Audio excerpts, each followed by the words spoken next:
What's going on, everybody, and welcome to another episode of the Neg Entropy Chronicles.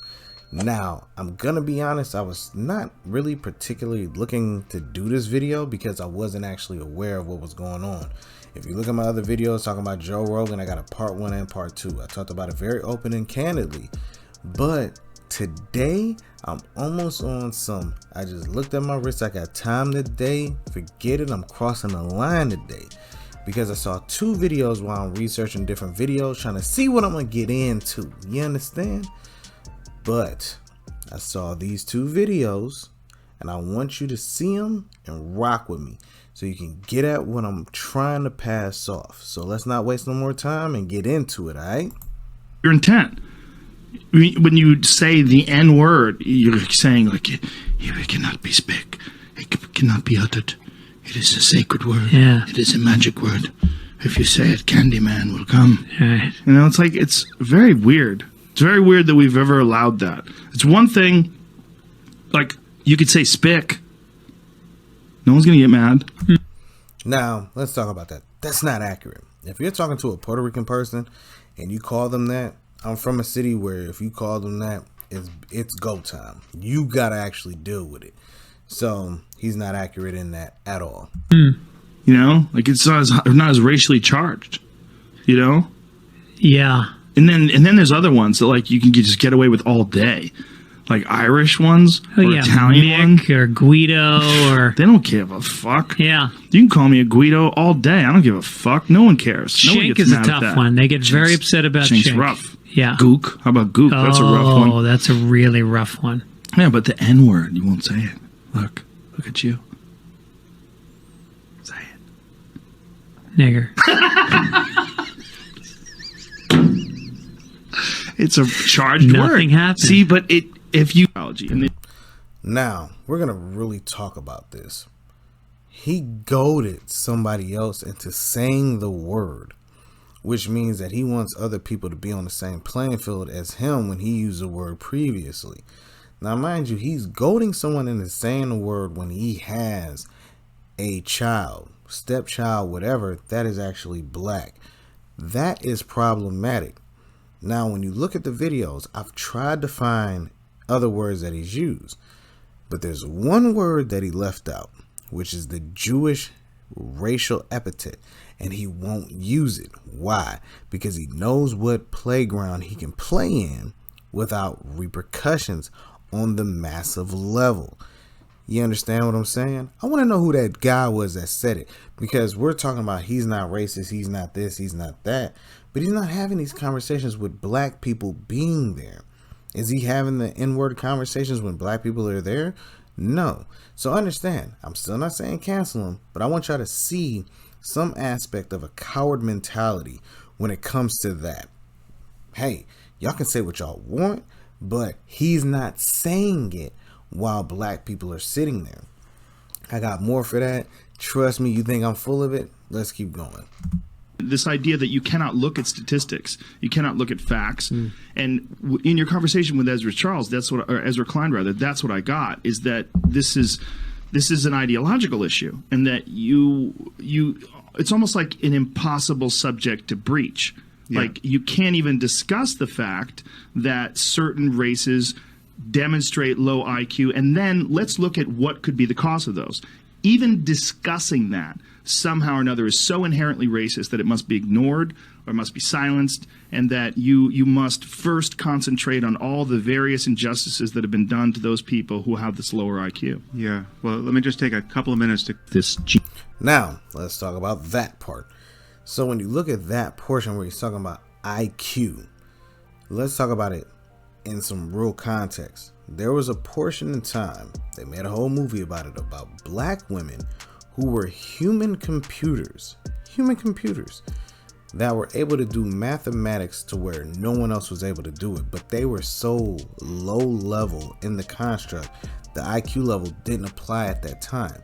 So when they started applying IQ levels or even inventions, they don't even mention a lot of the inventions that were made by black people that actually benefit the society that we live in the US. What they say is that during slavery or any time past that, if you were under a company or some aspect of ownership, you did not get claim to those inventions, which means that they then go to whom? The people who own the company, which during those times when these inventions were being created were by white people. Sorry, that's just what it is. You got to deal with it, you got to match it, but the IQ level wasn't the issue. But now you have aspects where you have if you're looking in urban communities, look at my fingers, urban communities, it was based on, let's just push the kids through. No one's willing to work with them, right? Or if they are willing to work with them, you got to look at the household. I'm not finna do all of this victim blaming or any of that stuff, but you want to ask for IQ levels when it's different. Even Einstein said you can't put a fish and have them do a test that's for a giraffe and think you're going to get the same result. That is actually true. We're not comparing this to animals, but if you got people growing up in the streets, they have a different knowledge base that someone who is academically smart, but if you put them in a different terrain or place, they're not going to survive well, because it's all based on areas and knowledge and how to survive. When it comes to survivalistic aspects, there's a lot of people that can do better than other people. I remember this story where a dude was like, if I have to go into war, I'm not going with the book smart kid because he's going to get us killed. I'm going to go to the hood where these young black kids actually know the aspect of survival. We're going to be able to chill and survive this war. You get what I'm saying? So to say IQ levels, IQ is subjective depending on what you're presenting. But let's get back into it. That Black America, Africans have it's like a proclivity to violence that they have. MAOA gene. Yeah. I recommend people Google it and do their own research. It's like a big debate about whether or not, but basically like what it is it's, if you think about kind of white European, Asian ancestors, as we kind of moved out of Africa, like aggression and violence was kind of less necessary because we were like farmers and stuff. But right? God, is that really true though? I mean, you look at all the violence and murder and death that's been done by the military, and you think about how many people involved in the military are white and how many people making the decisions are white. I mean, ultimately, that's white people causing violence. True, but on a large scale. So now, shout out to him for actually checking that dude who tried to say black people have a higher proclivity for violence.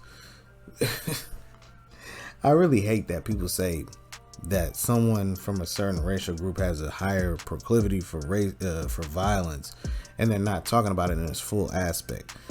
Having a conversation with my homegirl, I'm like, if we're going to talk about violence, at one point in time, you had different people that were the same colors from different areas. They had different languages, and yet they still did violence to each other, even though they had the same skin tone.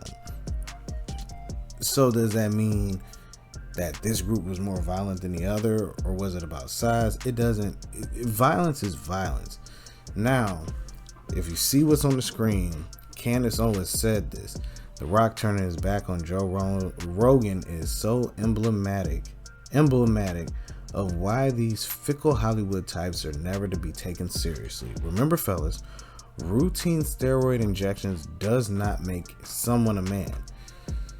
I'm sorry, Candace Owens. Shut up. Just shut up.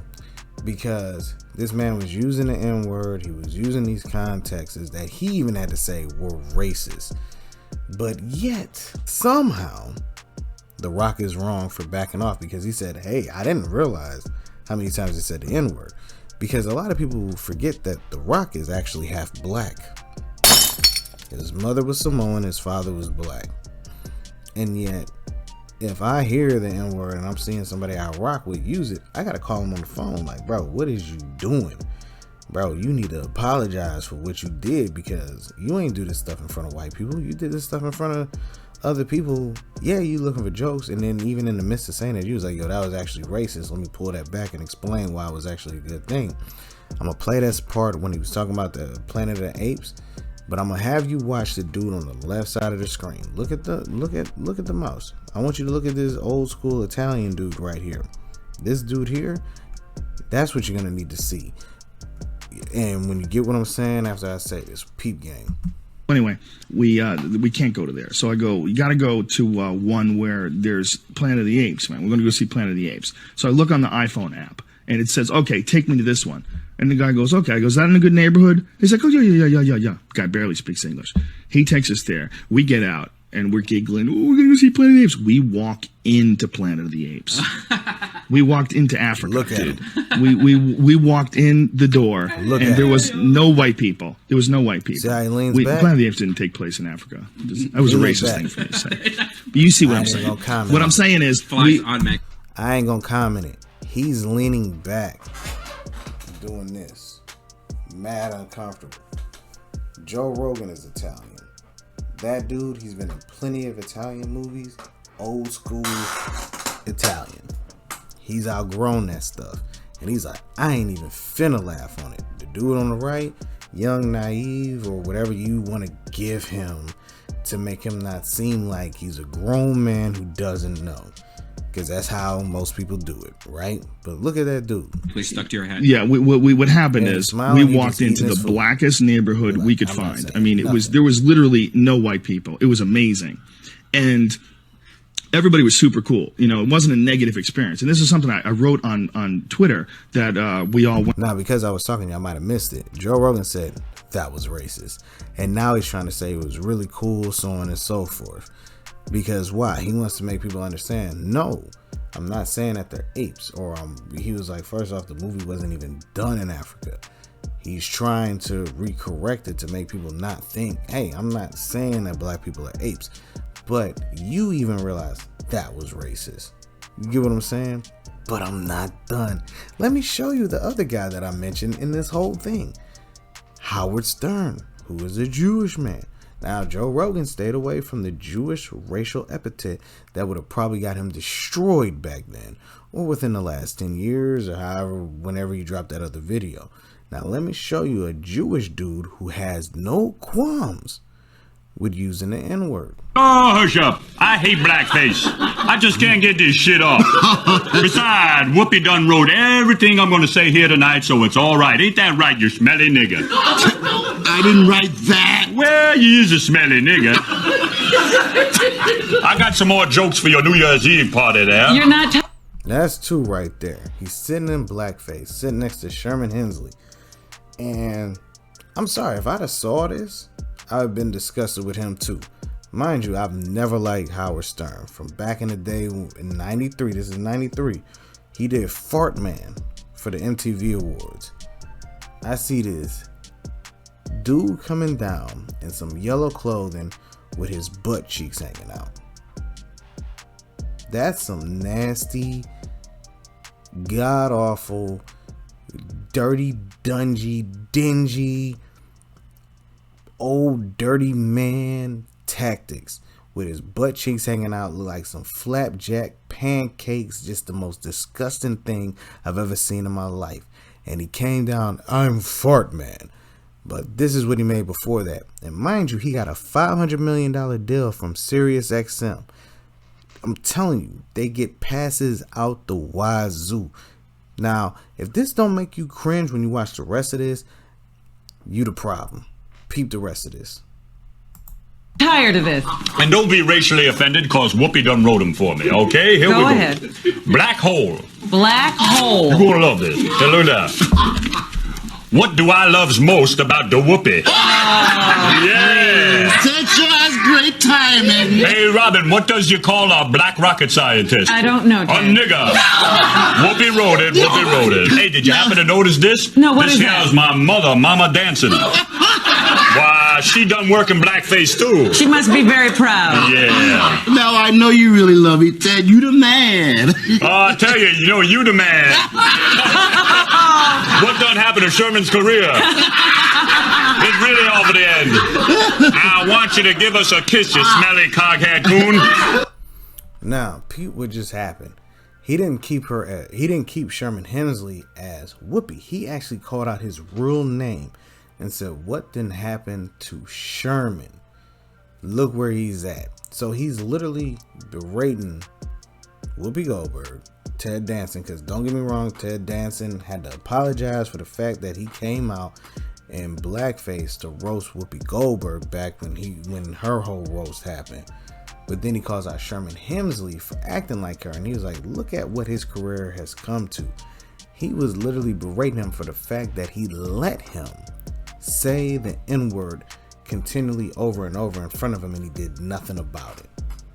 I want y'all to understand, he was so braggadocious in it when he said it, because this black man, yeah, he's dead, whatever. He gone, he resting in peace, but we get to talk about what happened in his movements. He looked weak. He's like, this is a weak individual because I can say this in front of his face and he ain't gonna check me. Why? Because I'm giving him some money, because he's that low off in his career. You dig what I'm saying? Let's keep going. I love it. May I say something here? Oh, you can say whatever you want, you smelly nigga. Whoopi wrote that. That's it, Ted. You didn't know I was going to say that. Whoopi had no chance to write it. I don't accept that kind of language. You can call her whatever you want, but you don't talk to me that way or I'll leave. Well, don't let the door hit you on your big black ass, mama, on the way out of here. Now, where was I? Oh, yes. Now, Whoopi, you is a filthy nigga. So, y'all saw all of it. This is pure cowardice, because when they asked Howard Stern about this, what did he do? Oh, that was a wild time back in the day. You know, I've had to go through all of this counseling. I've had to do meditative. I had to get peace. But did he ever apologize? No. So this is the contradiction that goes on with the Jewish man who says these things. He gets $500 million. Joe Rogan can say it. Gets $100 million. Whoopi Goldberg says it. Gets suspended for 2 weeks, lose $192,000 over a 2-week period. This is the aspect of when they view your community as weak, because they can say these things without repercussion. And that's what I want y'all to understand, because, oh, that was taken out of context, all of that. But you goaded another man into saying it.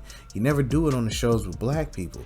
You never do it around black people, which shows, one, cowardice, and it also shows that you have something to hide. You understand? This is just the reality of it. Am I asking for him to be canceled? No. I just want people to check the game, check the temperature, and understand who you're dealing with when they do it.